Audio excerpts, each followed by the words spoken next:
It is June, the Mental Health Awareness Month for men. And I was asking myself that if men were given an opportunity to have a safe and judgment-free space for them to express their emotions, their feelings, how might this affect our families, our workspaces, and the community at large?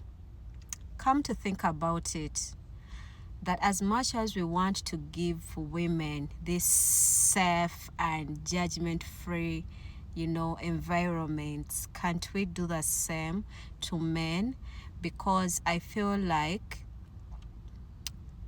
men are struggling mentally, and most of them do not even have access to these kinds of spaces. And yet, mental health is not gender-based. It's not only for women, but it's for men. Each one of us in this era and age, we should understand that mental health is a human issue. It's not a gender issue. It's not for children. It's not for women. It's not for adolescents. It is for everyone. As much as you are still doing life, you're a human being, mental health is for you. So we've put men in a certain space of pushing them into life, doing things, and yet they don't have a space for them to even pause and feel their own emotions. They don't have space to even meditate. They don't have space to retreat a bit, and yet they are doing life. I'd give an example of Abraham. Abraham is a good representation of what men go through in a generation.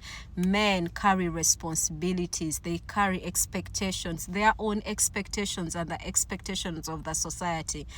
Men carry responsibilities, roles, conflicts, balancing conflicts in family, emotions, uncertainties, and so many other things. We see Abraham, the Bible doesn't show us in the Bible whether Abraham had any episodes of anxiety, episodes of depression, but I want to believe that he did, because time came that he was waiting to have a child and it was taking forever. Many of us that are in the space of waiting for children, we know what that means.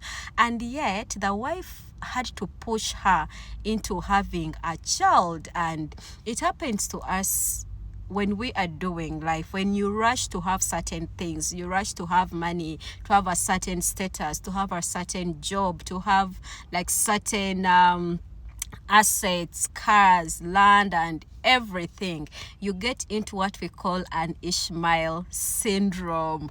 Like, you give birth to things that are not for you, that are not ready. Because when you look at Abraham, even when he rushed into having a son outside his marriage, he didn't stay forever with that child. Later he had even to separate and send him away because the conflicts were back and forth. Anyway, why am I saying this? We are saying June is a mental health month.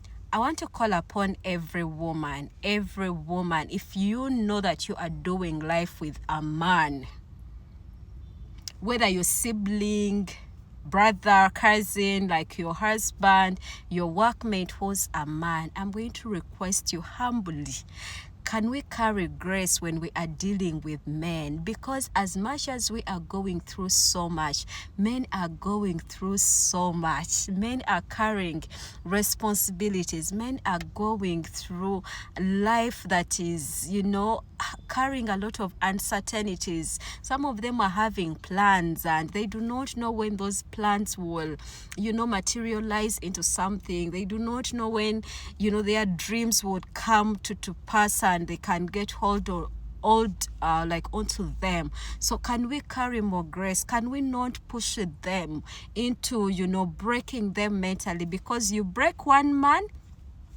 Now, this is what happens when we break men. You break one man and he goes out and breaks more 5 women. You break one, he breaks five. So let's not break men in whichever sense. Try to be human and understand they are also doing life like you are also doing life. As much as, yes, God has put them in a position of being men, carry this responsibility, lead here, protect, provide. But there is so much to life than them leading, protecting, and providing. So can we carry more grace to every man that is in our lives? And if it's so possible, reach out to them on a daily.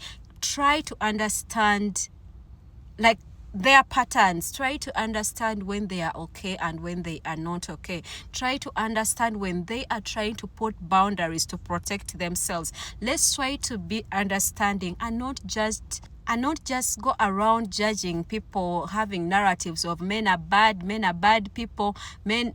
Who told you that for you you're good? Who told you that for you you're good? None of us is a good person.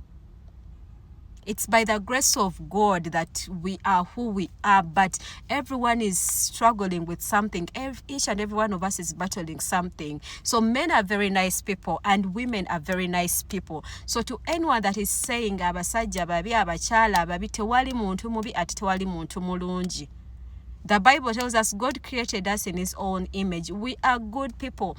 It is just because life happens to us and it stretches our mental health and we become like what we don't understand.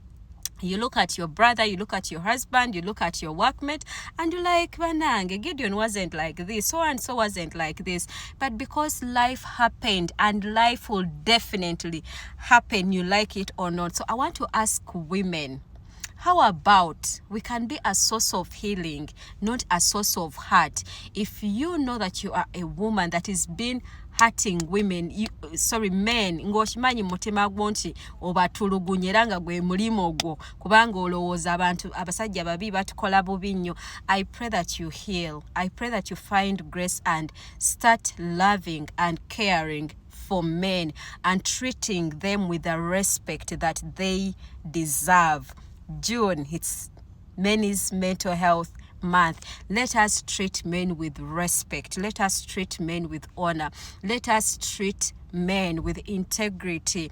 Let us treat men with kindness. When I say men, because you're going to give birth to a man, you're going to get married to a man, you have brothers that are men, you have bosses that are men. So every man that God has put in your life, treat that man with the respect that they deserve. Fenga abakyala Mukama akitubanja. Leka tuleme crazinga mulembe mulala gw'abasajja abali broken. Kubanga it will be a cycle that is like not ending.